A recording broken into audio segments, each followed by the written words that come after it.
পুরো ওয়ার্ল্ডেই শর্টার ফরম্যাটে এই একটা বোলার সবাই প্রত্যেকটা দেশই খুঁজছে।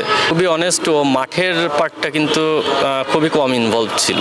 অবশ্যই খুব দুঃখজনক, এবং আমি বলবো না যে এটাতে আমি দুঃখ পাইনি, অবশ্যই আমি দুঃখ পেয়েছি। এবার বিপিএল এ আপনার নামের সাথে নতুন একটা ট্যাগ লেগেছে, আপনি হয়তো দেখেছেন যে ক্যাপ্টেন মিঠুন। এই ব্যাপারটা আসলে কেমন লাগে, কতটুকু এনজয় করেন? আসলে আমি প্লেয়ার মিঠুনই বেশি পছন্দ করি শুনতে। ক্যাপ্টেন তো এটা কারো পার্মানেন্ট পোস্ট না। তো যখন যেই টিমে থাকি সেই টিমে ফার্স্ট কাজ আমার প্লেয়ার হিসেবে, তারপরে যদি দায়িত্ব থাকে তখন সেই দায়িত্বটা অনেস্টির সাথে প্রপারভাবে সিনসিয়ারলি পালন করা, এটা আমার ক্যারেক্টার। এটা এমন না যে অন্য সেক্টরে তা করি না। আমি আমার লাইফে যেখানেই থাকি, কোনো রেসপন্সিবিলিটি আমার উপরে আসলে সেটা আমি চেষ্টা করি যে 100% ফুলফিল করার জন্য। অ্যাজ এ প্রফেশনাল ক্রিকেটার আপনি অনেস্টির কথা বলছিলেন। আসলে আমি স্পেসিফিকলি বলছি না আসলে কি ঘটনা, এমন কিছু ঘটনা ঘটেছে যেটা আসলে আপনাদের হয়তো বিব্রত করেছে, আসলে যেটার সাথে মানে আমরা আপনার যেভাবে চিনি বা যেভাবে জানি, আসলে আমরা মোহাম্মদ মিঠুনকে অন্যভাবেই সবাই চিনে। সো এই জায়গাটা আসলে কতটা ডিসঅ্যাপয়েন্টিং আপনার জন্য, বা এরকম আলোচনা, এরকম সমালোচনা? না, অবশ্যই ডিসঅ্যাপয়েন্টিং না হলে তো আমি এসে কথা বলতাম না। নর্মালি আমি কোনো বিষয়ে মিডিয়ার সামনে কথা বলতে পছন্দ করি না, বাট এটা এমন একটা বিষয় যেটা আমার কাছে মনে হয়েছে কথা না বললেই না। কারণ আমাদেরও তো ফ্যামিলি আছে, এত বছরের একটা ক্যারিয়ার। আমরা মানুষের চলাফেরা দেখলেও তো অনেক কিছু বোঝা যায় যে কে কী করতে পারে। তারপরেও হয়তোবা যেই করেছে তার কি উদ্দেশ্য ছিল আমি জানি না, বাট অবশ্যই খুব দুঃখজনক, এবং আমি বলবো না যে এটাতে আমি দুঃখ পাইনি, অবশ্যই আমি দুঃখ পেয়েছি। মিঠুন ভাই, আপনারা ফাইনাল খেললেন, ফাইনাল আনফর্চুনেটলি ট্রফিটা আপনাদের হলো না। পুরো টুর্নামেন্টে আসলে আপনারা দুর্দান্ত ছিলেন। প্রথম ম্যাচটা আপনার ভালো যায়নি, তারপর আপনারা খুব ভালোভাবে ঘুরে দাঁড়িয়েছেন। আমি স্পেসিফিকলি আলিস আল ইসলামের কথা বলছিলাম। বাংলাদেশ ক্রিকেটের প্রেক্ষাপটে আসলে এমন একজন স্পিনার, মিস্ট্রি স্পিনার আসলে কতটা স্পেশাল? দেখেন, পুরো ওয়ার্ল্ডেই শর্টার ফরম্যাটে এই একটা বোলার সবাই প্রত্যেকটা দেশই খুঁজছে। তো আনফর্চুনেটলি বাংলাদেশে খুব বেশি অপশন নেই। আমাদের কাছে শুধু একজনই আছে, আলিস আল ইসলাম। আর ও বিপিএলেও কিন্তু দুর্দান্ত বোলিং করেছে। আমাদের এতদূর যাওয়ার পেছনে ওর রোলটা অনেক বড় ছিল।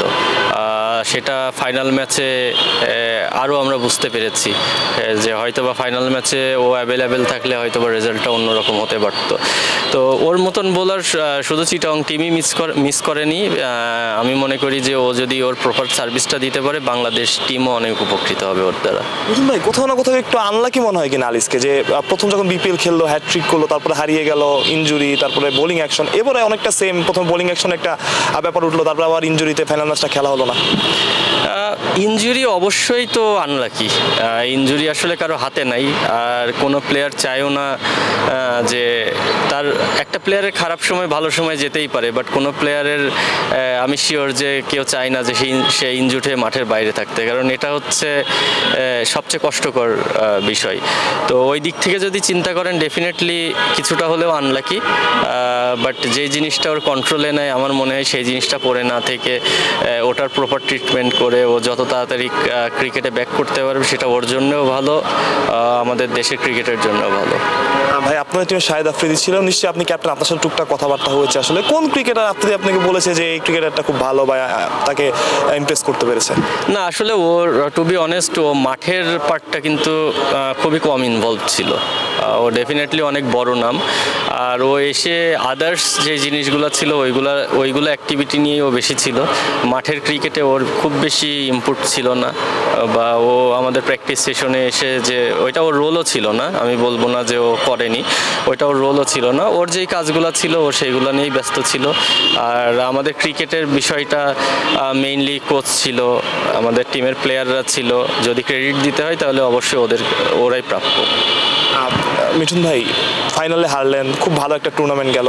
আর তারপর আসলে একটা সময় ম্যাথিউস ছিল না আপনাদের, মঈন আলী আসতে পারেন, এবং সাকিব আল হাসান আসলে আপনাদের টিমের মধ্যেই ছিল। তো সাকিবের প্রশ্নটা আসলে আসেই মাঝে মধ্যে, যে ওই সময়টা আসলে ওই ক্রিটিক্যাল ফাইনাল ম্যাচটা আসলে সাকিবকে একটু মিস করেছেন কিনা, বা পুরো টুর্নামেন্টে একটু মিস করেছেন কিনা? দেখেন, বিষয়টা হচ্ছে সাকিব ভাই যদি প্রথম থেকে টিমের সাথে থাকতো, তাহলে লাস্ট ম্যাচে না থাকলে আমরা বলতে পারতাম ডেফিনেটলি আমরা ওনাকে মিস করেছি। বাট উনি যেহেতু টোটাল টুর্নামেন্টটাই ছিল না, আমরা প্রথম থেকে যতটুকু যা করেছি সব এই টিম নিয়েই করেছি। এই টিম থেকেই কেউ ইন হয়েছে, কেউ আউট হয়েছে, তো এটা নিয়েই আমরা ব্যালেন্স করার পুরোটা চেষ্টা করেছি। বাট যেটা বললেন যে ওই ধরনের, সাকিব ভাই ডেফিনেটলি চ্যাম্পিয়ন ক্রিকেটার। তো এই টাইপের ক্রিকেটার যদি এই ধরনের ম্যাচে থাকে তাহলে একটা টিমের মোরালি ডেফিনেটলি আপ হয়। তারপরেও যাকে আমরা পুরো টুর্নামেন্টেই পাইনি তাকে নিয়ে আসলে খুব বেশি আফসোস করে এখন লাভ নেই। বাট আফসোস যদি বলেন তাহলে ডেফিনেটলি ফাইনালের যে ট্রফিটা মিস হয়ে গেছে আমাদের সবার মধ্যে ওই আফসোসটাই কাজ করে। একদম শেষ প্রশ্ন মিঠুন ভাই, পুরো টুর্নামেন্ট জুড়ে আসলে কিছু টিম নিয়ে কথা হয়েছে যে আসলে পেমেন্ট ইস্যু হচ্ছে না, বিশেষ করে রাজশাহীর কথা বলতে হয়, অন্যান্য টিমে আমরা চট্টগ্রামের কথা শুনেছি, বাট আলটিমেটলি সেটা আসলে কোনো প্রমাণ হয়নি এবং ক্রিকেটাররা পরবর্তীতে বলেছে যে আসলে তাদের ওরকম কোনো ইস্যু নেই। এখন তো আসলে টুর্নামেন্ট শেষ, আপনার কি আপনাদের পেমেন্ট বা ওই রকম অর্থনীতি সব কিছু লেনদেন নিয়ে স্যাটিসফাইড টিমের প্রতি এরকম? না দেখেন, আমাদের আমি প্রথম থেকেই কিন্তু বলেছি যে আমি সবসময় যেখানেই কথা হয়েছে কাউকে খুশি করার জন্য না বা কাউকে করার জন্য না, বাট আমরা মেইনলি ফোকাস করেছিলাম আমাদের টিমের এনভায়রনমেন্টটা যেন কোনো কারণে নষ্ট না হয়। কারণ আমাদের মেইন কাজ মাঠে পারফর্ম করা। আমাদের আদার্স যে বিষয়গুলো আছে সেটা টুডে টুমোরো আই বিলিভ যে সল্ড আউট হয়ে যাবে। আমি বলছি না এখন সব কিছুই সল্ড আউট হয়ে গেছে, এখনও কিছু সমস্যা আমাদের মধ্যে আছে, বাট এইসব জিনিস আসলে খুব বেশি হাইলাইট করার পক্ষে আমি না, কারণ এটা আমাদের দেশেরই টুর্নামেন্ট। যেই ফ্র্যাঞ্চাইজিগুলো আছে তারা প্লেয়ারদেরকে যেভাবে রেসপেক্ট দেয় তারাও সেমভাবে রেসপেক্ট পাওয়ার যোগ্য। তো আমাদেরকে অতটুকু স্পেস ওনাদেরকে দিতে হবে। আমি ফিল করি যে স্পেস ডেফিনেটলি আমরা প্রফেশনাল প্লেয়ার হিসেবে টাকাটা অনেক বড় ফ্যাক্ট, এটা অবশ্যই আমাদের প্রাপ্য, কিন্তু এটা যে সব সময় টাইম টু টাইম হয়ে যাবে বা হয়ে গেছে জিনিসটা তা না, বাট এতটুকু স্পেস আমার মনে হয় যে একটু দেওয়া উচিত এবং তাদের উপরে বিশ্বাস রাখা উচিত যে পেমেন্টগুলো আমরা পাবো।